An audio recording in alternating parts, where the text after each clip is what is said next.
मुझे ये पासेस कहीं नहीं मिले, तो फिर तुम्हें कहाँ से मिल गए? अवनी, मैंने बताया तो सही कि ये मेरे दोस्त ने दिए हैं। गौतम कम ऑन, ये कोई 500,000 की मूवी टिकट्स नहीं है कि वो नहीं जा पाए तो किसी को दे दिए।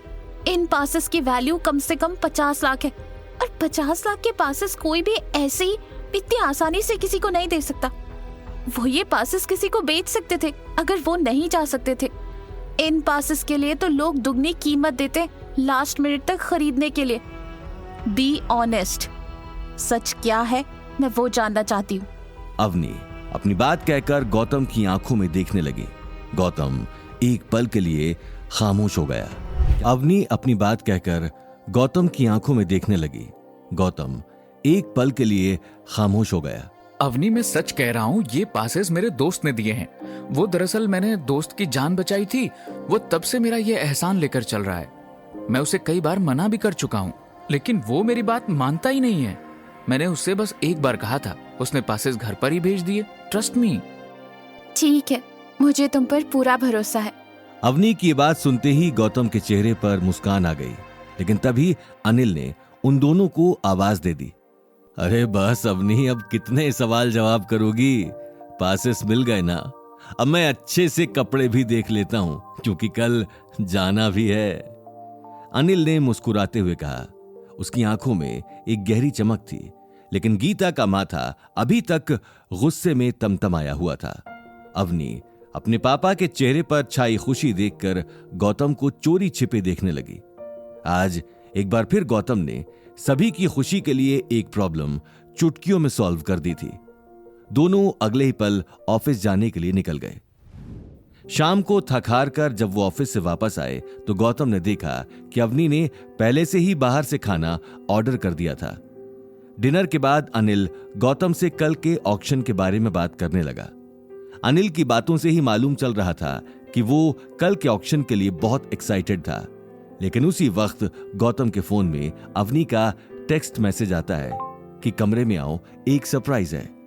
गौतम एक पल के लिए सकपका गया कि आखिर क्या सरप्राइज हो सकता है। गौतम कमरे के अंदर चला गया। कमरे की लाइट बंद थी। गौतम अंधेरे कमरे में ही अवनी को ढूंढने लगा, लेकिन तभी अवनी ने पीछे से आकर एक छोटी सी लाइट जला दी। गौतम उसे देखते ही भौंचक कर रह गया, क्योंकि उसने आज तक अवनी को इस तरह के कपड़ों में नहीं देखा था। अवनी ने एक छोटी सी पिंक कलर की ड्रेस पहनी हुई थी और उसके हाथ में दूध का गिलास था। अवनी ने कमरे के अंदर से ही कमरे का दरवाजा बंद कर दिया। गौतम की हैरानी अब बढ़ती जा रही थी। जैसे जैसे अवनी उसके करीब बढ़ रही थी, वैसे वैसे गौतम के चेहरे से पसीना टपक रहा था। अवनी, ये इससे पहले कि गौतम आगे कुछ कह पाता, अवनी ने उसके हाथों में दूध का गिलास पकड़ा दिया और प्यार से उसकी आंखों में देखने लगी। गौतम ने जैसे तैसे दूध का गिलास हाथ में लेकर पास में रखी टेबल पर रख दिया, क्योंकि अब उसके मन में बहुत सारे सवाल चलने लगे थे। ये हो क्या रहा है? सब सच में हो रहा है या फिर मैं कोई सपना देख रहा हूं? अवनी सच में मेरे लिए दूध का गिलास लेकर आई है? आखिर ये सब हो क्या रहा है? क्या अवनी के दिल में मेरे लिए प्यार शुरू हो चुका है? अवनी अब बेड पर बैठ चुकी थी। बेड पर बैठते ही उसने गौतम का हाथ पकड़ लिया और उसे अपने पास बिठा लिया। गौतम, मुझे तुमसे कुछ बात करनी है। हाँ, कहो ना, मैं सुन रहा हूँ। देखो गौतम, कुछ गलत मत समझना, लेकिन आज जब तुमने डैड की मदद की और उन्हें कल के ऑक्शन के पासेस दिए तो मुझे बहुत अच्छा लगा, और मेरे साथ साथ डैड को भी बहुत अच्छा लगा। इसलिए आज दिन में डैड ने मुझे कॉल किया और वो कॉल पर तुम्हारी बहुत तारीफ भी कर रहे थे। क्या डैडी जी ने मेरी तारीफ की? लेकिन ये तो अच्छी बात है। हाँ, अच्छी बात है, लेकिन इसके साथ ही डैड ने ये भी कहा है कि हम दोनों इस घर को नया मेहमान कब देंगे। ये सारा प्लान भी उन्हीं का था, इसलिए मैं तुम्हारे लिए ये सब लेकर।